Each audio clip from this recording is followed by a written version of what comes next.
ओम शांति। आज के बदलते दौर में हम अपने बच्चों को सुख सुविधा तो भरपूर दे रहे हैं। मोबाइल दे देते हैं, लैपटॉप दे रहे हैं, कार दे रहे हैं, बाइक दे रहे हैं, ए टू जेड जो भी सुख सुविधाएं हैं दुनिया की, संसार की, सब कुछ दे रहे हैं। लेकिन क्या हम उन्हें मानसिक शांति और श्रेष्ठ संस्कार दे पा रहे हैं? वैज्ञानिक और आध्यात्मिक का गहरा विश्लेषण बताता है कि बच्चे भाषण से नहीं, वाइब्रेशन से, एक्शन से बनते हैं। क्योंकि जैसा हम खुद करते हैं वही बच्चे उसको ऑब्जर्व कर रहे होते हैं, उसको नोटिस करते, देखते हैं, तो वैसे ही बनते चले जाते हैं। पेरेंटिंग। बच्चे देखते हैं, सुनते नहीं हैं, देखते हैं। तो जो देखते हैं वही करते हैं। बच्चे घर में लगे सीसीटीवी कैमरे की तरह होते हैं। वे हमारी नसीहतों को नहीं, हमारे कर्मों को रिकॉर्ड करते हैं। अगर हम झूठ बोलते हैं, तनाव में रहते हैं या बड़ों का अपमान करते हैं तो बच्चा वही सीखेगा। हमें परफेक्ट नहीं लेकिन सच्चा बनना है। अगर आप चाहें कि बच्चा मोबाइल छोड़े तो पहले हमें खुद डिजिटल फास्टिंग करना होगा। वैल्यूज़ आर संस्कार सिखाए नहीं जाते, वो हमारे आचरण से हवा में कैच किए जाते हैं। घर का वातावरण स्पिरिचुअल चार्जिंग स्टेशन। बाहर की दुनिया तनाव से भरी है, इसलिए घर का माहौल एक एंटीवायरस का काम करता है।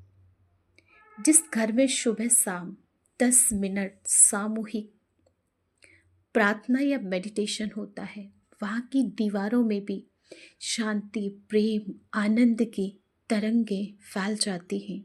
वहाँ की दीवारें भी जैसे शांति और प्रेम की वाइब्रेशंस को निकाल रही होती है।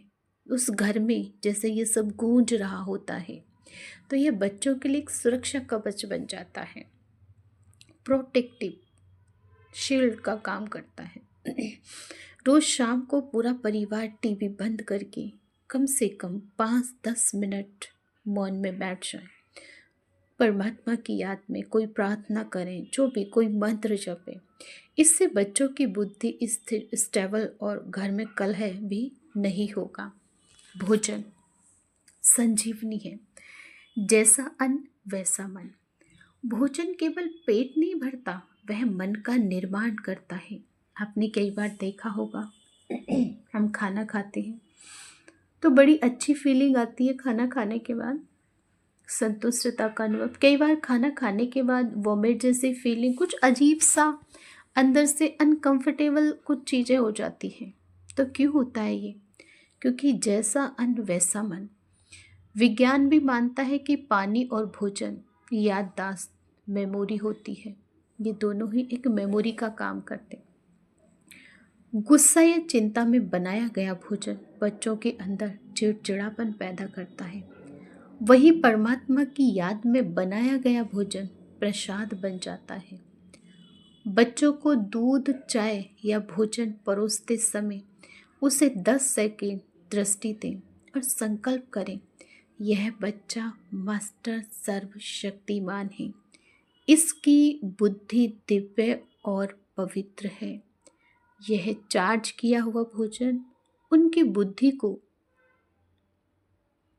शार्प और सात्विक बनाएगा। जन्मदिन पे कितनी बार जश्न मनाते हैं, द जॉय ऑफ गिविंग। बच्चों के जन्मदिन को केवल एक केक, गिफ्ट ये सब तक ही सीमित ना रखें। केक काट दिया, बड़ी बड़ी पार्टियां कर दी, नहीं, ये एक सूफियाना हो गया, एक दिखावा हो गया। इसकी जगह हम और भी बहुत कुछ सिखा सकते हैं बच्चे को। और बच्चे की लंबी आयु के लिए, बच्चे को ब्लेसिंग्स मिले, उसके लिए बहुत सारी चीज़ें हैं जन्मदिन जिस दिन है उस दिन करने के लिए। जब बच्चा केवल लेना सीखता है तो वह स्वार्थी बनता है। उसको ये रहता है मेरे जन्मदिन पर मुझे बहुत सारे गिफ्ट मिलने वाले हैं। जब वह देना सीखता है तो उसमें दया, करुणा और मानवता जागती है। तो क्यों ना जन्मदिन वाले दिन बच्चे के हाथ से कुछ गरीबों को या ज़रूरतमंदों को कुछ भी चीज़ें प्रोवाइड कराई जाए, उसी पैसे से जिस पैसे को हम जन्मदिन में लगा रहे हैं। तो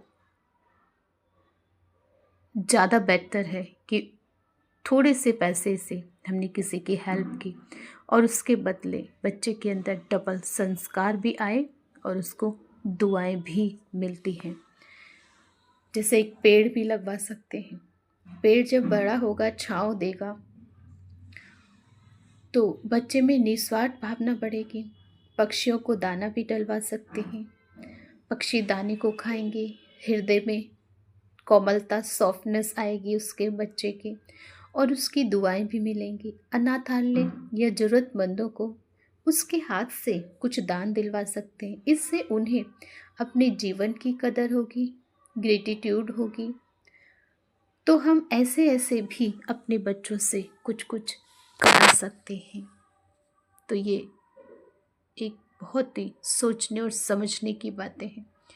तो हम माता पिता एक माली, गार्डनर की तरह हैं। हम पौधों को खींचकर बड़ा नहीं कर सकते, हम केवल उसे धूप, पानी, खाद दे सकते हैं, माहौल दे सकते हैं, संस्कार दे सकते हैं, अच्छे विचार दे सकते हैं। आज से ही इन छोटे छोटे बदलावों से अपनी आने वाली पीढ़ी को मानसिक रूप से सशक्त करें, भावनात्मक रूप से मजबूत और आध्यात्मिक रूप से जागृत बनाएं।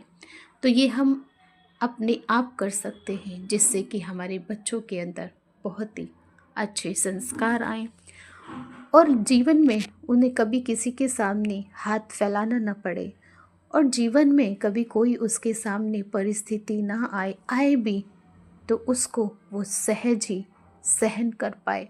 तो उसको देना सिखाएं, लेना नहीं सिखाएं। स्पिरिचुअलिटी, आध्यात्मिकता से कनेक्ट ज़रूर करें। ओम शांति।